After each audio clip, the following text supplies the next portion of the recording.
ये बता दूं आपको कि अहमदाबाद शहर को बसे हुए 612 साल हो गए भैया। कल जन्म जयंती थी अहमदाबाद शहर की। 612 साल पुराना शहर हो चुका है और इस पर आज कुछ बात करेंगे। उसके अलावा और भी कुछ मुद्दे होंगे तो उस पर भी हम बात करेंगे। ये कार्यक्रम है खबर गुजरात और पीएम गुजरात और दस्तक में आप सबका स्वागत है।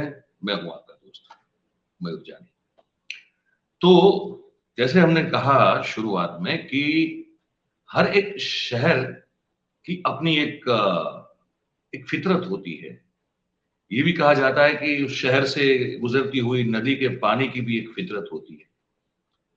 उस शहर की जमीन, उसकी आबो हवा, हर चीज की एक अपनी फितरत होती है, उसके अपने गुण होते हैं। कहा जाता है कि अहमदाबाद जो है वो भी कुछ अपनी अलग से फितरत से जो है उसके आबो हवा में, है ना, जमीन में, मिट्टी में कुछ कुछ अपना एक अलगपन है। ये जब शहर बसाया गया, इससे पहले इसके और बहुत सारे नाम थे। आशावल्ली भी उसको कहा जाता था। फिर कुछ कहते हैं कि करण घेला,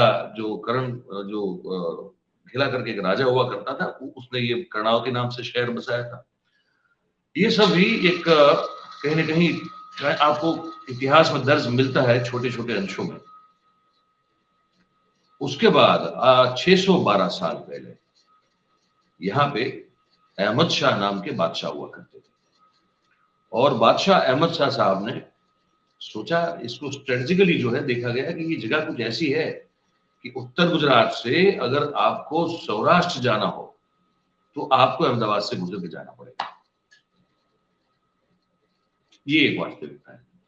अगर दक्षिण गुजरात से आपको सौराष्ट्र जाना हो, कच्छ जाना हो, तब भी आपको कहीं ना कहीं अहमदाबाद से ही होके गुजरना पड़ेगा। ये उस तरह से ये एक जियोग्राफिकली एक सिचुएटेड पूरा इलाका है। तो उस समय तो आप सब जानते हैं कि युद्ध बहुत हुआ करते थे। एक दूसरे के राज्य पर हमला करना, अपनी अपनी रियासत को टिकाए रखना, बढ़ाते रहना, ये सब होता रहता था। तो वहां अगर कोई स्ट्रेटेजिक जगह पे अगर आपका शहर या आपकी राजधानी या बहुत अच्छा कोई किला हो जाए तो उसका एक अपना बड़ा महत्व हुआ करता था।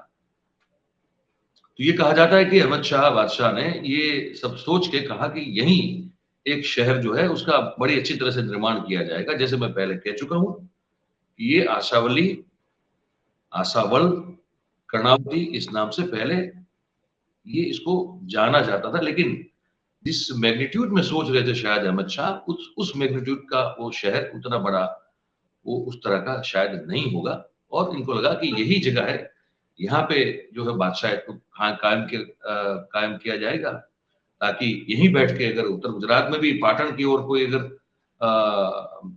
कुछ कूच करनी हो तो हो सकती है। यहीं से सौराष्ट्र और कच्छ की ओर जाना हो तो जाया जा सकता है। और यहीं से अगर आप दक्षिण गुजरात में चले जाना चाहते हैं कोंकण की ओर, वहां से आगे तब भी जाया जा सकता है। तो उनको लगा कि स्ट्रेटेजिकली ये बड़ी अच्छी जगह है, यही जो है अहमदाबाद शहर का निर्माण करते और उसी को राजधानी बनाते। लेकिन उसमें एक दिक्कत हो गई। दिक्कत ये हो गई, बड़ी इंटरेस्टिंग बात। अच्छा, इनको ख्याल कैसा है, इसके पीछे एक दंत कथा है। और कितनी सच कितनी झूठ, दंत कथाएं तो दंत कथाएं होती है, उसमें सच झूठ का क्या मतलब निकलता है। लेकिन कहा यह जाता है कि ये से एग्जामिन करने के लिए निकले थे अहमद शाह, तो साबरमती नदी जो है वो गुजरती है और साबरमती नदी नदी के पट पे, किनारे पे उन्होंने देखा कि कुत्ता जो है वो एक रैबिट पर हमला करके इसका शिकार करने की कोशिश कर रहा था। तो ऑब्वियसली कुत्ता शिकारी प्राणी है और रैबिट जो है अब वो तो भागेगा अपनी जान बचाने के लिए। तो उन्होंने देखा कि नहीं, ये तो ये सस्सा जो है ये उल्टा हमला कर रहा है कुत्ते पे और कुत्ता भाग रहा है। तो कहावत ये हो गई कि जब कुत्ते पे सस्सा आया, जब कुत्ते पे सस्सा आया तब बादशाह ने शहर बसाया। ये एक दंत कथा है। दूसरा ये है कि आज भी है। वो जो संत हुआ करते थे, माणिक नाथ उनका नाम हुआ करता था। माणिक नाथ वो एक तरह के उसको बाबा कहते थे, मतलब वो नाथ संप्रदाय के शायद हो सकते हैं। तो वो माणिक नाथ जी जो थे, वो ये कहा जाता है कि इनकी परमिशन ली नहीं गई थी और वह वहां स्थायी थे और बड़े कहते हैं कि सिद्ध व्यक्ति थे माणिक नाथ जी। तो उनको ये जब किला बनाने का शुरू किया काम, तो जब दिन भर जितना भी किला बनता था रात को ढह जाता था। तो किसी ने बताया बादशाह को कि ये जो माणिकनाथ जी हैं, ये दिन भर जो है वो कुछ सीते रहते हैं और रात को फिर वो पूरा धागा सब निकाल देते हैं। जब निकालते हैं तुम्हारा किला जो है जितना बना होता है वो ढह जाता है। तो आप जब तक इनके पास नहीं जाओगे, मत्था नहीं टेकोगे और उनका आशीर्वाद नहीं लोगे, तब तक आप ये शहर बना नहीं सकते, बसा नहीं सकते। तो कहा जाता है कि फिर ये बादशाह जो है ये माणिकनाथ जी के पास गए और फिर वो उनके आशीर्वाद लिए। फिर उन्होंने जो पुराना अहमदाबाद है, आज भी एक माणिक बुर्ज उन्होंने बनाया हुआ है जो आज भी है, बिल्कुल आज भी वो है। और एक माणिक चौक बनाया जो आज की तारीख में भी ओल्ड अहमदाबाद का एक बड़ा महत्वपूर्ण हिस्सा है। मतलब you can call it a heart of old Ahmedabad, जो पुराना शहर है हमारा। और आज भी वहां उसकी रौनक लगी हुई है।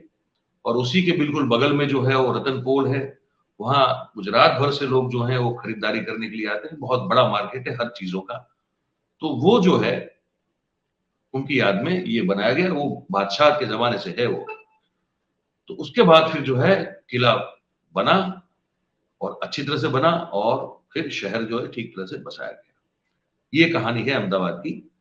उसके बाद अगर दूसरी सबसे बड़ी पहचान अगर अहमदाबाद की बनी हो, तो वो बनी थी, उसको कहा जाता था हिंदुस्तान का मैनचेस्टर सिटी। जैसे लंदन में मैनचेस्टर जो था वो अपनी टेक्सटाइल प्रोडक्शन के लिए बहुत, कपड़ा मिलों की बात कर रहे हैं हम, बहुत प्रख्यात था। उसी तरह से अहमदाबाद में कहा जाता है कि एक समय ऐसा था कि 100 से ज्यादा मिलें थी। मैं कुछ आंकड़ों को देखने की कोशिश भी करता हूँ, अगर कुछ आंकड़े मेरे पास हो और मिल जाए तो मुझे याद है कि कम से कम 100 के आसपास या 100 से ऊपर कपड़ा मिले उस समय जो है वो 1900, ये तब तक रहा, पता है, ये 1970-75 तक जो है, उस दौरान तक जो है ये भी, ये उसका दबदबा रहा। मतलब तब तक भी कहा जाता है कि 80 से 85 मिलें जो थी कपड़ा की, कपड़ा बनाने की, टेक्सटाइल मिल्स, वो तब तक अहमदाबाद शहर में थी। और ये बड़ी पहचान और इकोनॉमी जो है उसकी एक बड़ी, उसका बड़ा चालक बल था। बहुत हजारों हजारों, ये कहें कि हजारों की तादाद में लोगों के घर जो है वो उस मिलों के कामदार के होने के कारण चलते थे।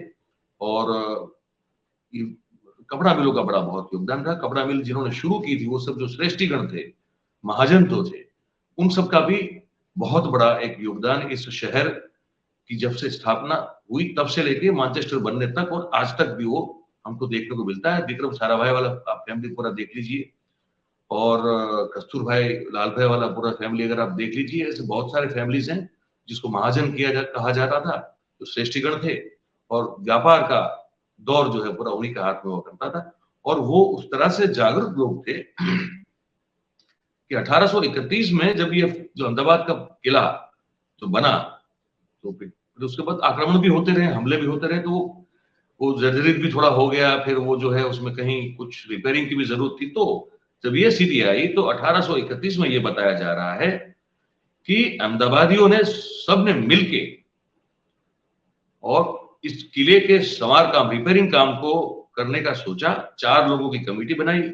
22 अप्रैल 1831 के दिन टाउन वॉल फंड कमेटी जो है उसको परमिशन दी गई। ये कहा जाता है कि शायद नागरिकों के द्वारा स्थापित भारत की स्थानिक शासन की ये शायद पहली कमेटी उस समय की थी। और यही किला अहमदाबाद का जो है वो 1927 की कॉरपोरेशन के चुनाव में मुख्य मुद्दा बना था। और इस किले को तोड़ने को लेकर चर्चा जो है वो चुटनी उस चुनाव का बड़ा प्रमुख मुद्दा रहा था। और उस समय के जो म्युनिसिपालिटी के प्रमुख थे, अध्यक्ष थे, वल्लभ भाई पटेल साहब, सरदार वल्लभ भाई पटेल, सरदार तो बाद में बने। तो उन्होंने नगर के विकास के लिए किला तोड़ने का हुक्म कर दिया था। और धीरे धीरे फिर कोर्ट की दीवारें टूटने लगी और कोर्ट जो किला था, उस किले के बाहर नई नई कॉलोनीज, नई नई रेजिडेंशियल और कमर्शियल कॉलोनीज जो है धीरे धीरे धीरे बसना शुरू हुई। तो फिर नदी के इस पार का इलाका जो है, इसको शुरुआत के दौर में अभी अभी तो आप रिवर फ्रंट देख पाएंगे, लेकिन जो उस समय जो पहला विकसित रोड हुआ था वो आश्रम रोड हुआ था, जो गांधी आश्रम तक जाता था, पारडी से लेके कोचरब से लेके साबरमती गांधी आश्रम तक। तो ये जो है वो, और अहमदाबाद की जो पुरानी पहचान है, जैसे मैंने कहा कि किला जो जितना भी बचा है वो तो है ही है। दरवाजे जो करीबन करीबन 12 के आसपास दरवाजे जो किले के बने थे वो भी आज कुछ हद तक खड़े हैं, वो भी एक पहचान के तौर पे है।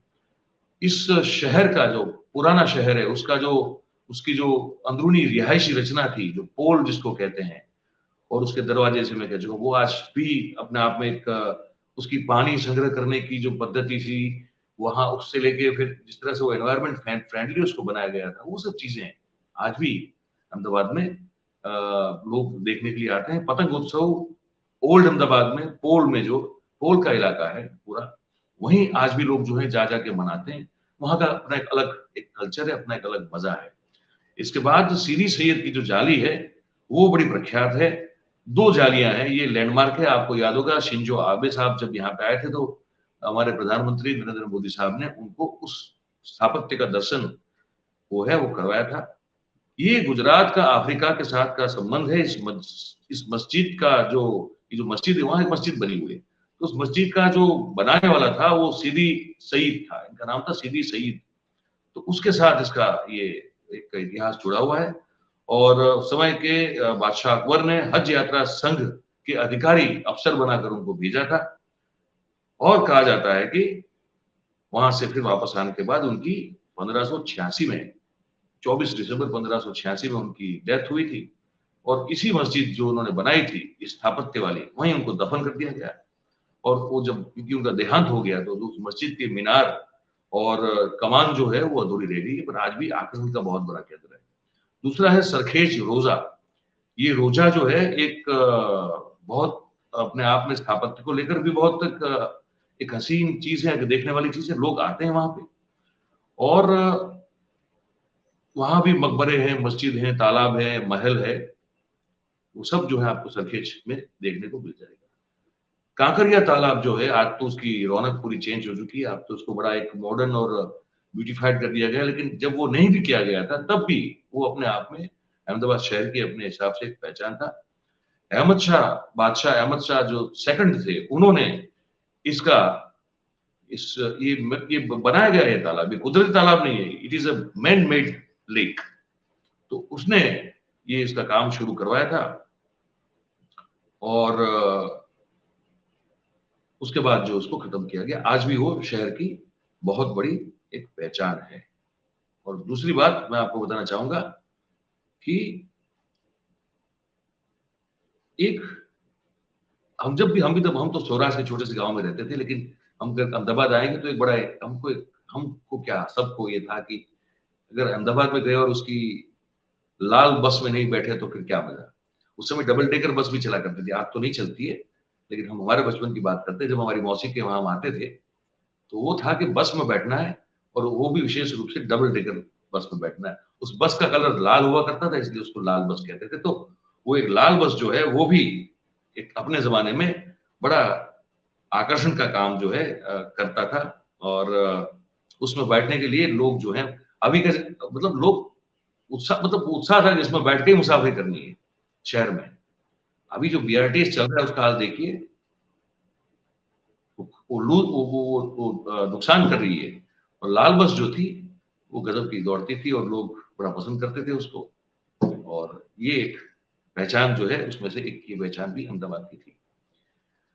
तो देखिए खबर गुजरात में, हमने सोचा आज इस अहमदाबाद वाले चैप्टर पे आपसे पूरी बात कर लें, क्योंकि 612 साल किसी एक शहर को पूरा करना कोई कोई जैसी जैसी बात नहीं है, ऐसी जैसी बात नहीं है, वो अपने आप में एक बहुत बड़ी बात है। और आज भी ये शहर जो है अपने हिसाब से वो फैलता जा रहा है, इतना फैलता जा रहा है पूछिए मत। अब तो जो अर्बन डेवलपमेंट अथॉरिटी की लिमिट है वो बहुत दूर तक है, पहुंच गई है, कॉर्पोरेशन काफी आगे निकल चुका है। और शहर की तादाद, पॉपुलेशन और हर चीज जो है वो बहुत बढ़ती जा रही है। और इस शहर की फितरत ये है कि कोई भी जो है यहाँ आता है, आम तौर पे ये माना जाता है, तो वो पैसे खर्च करने के मामले में जो है वो बड़ा एक अपनी सोच बदल देता है।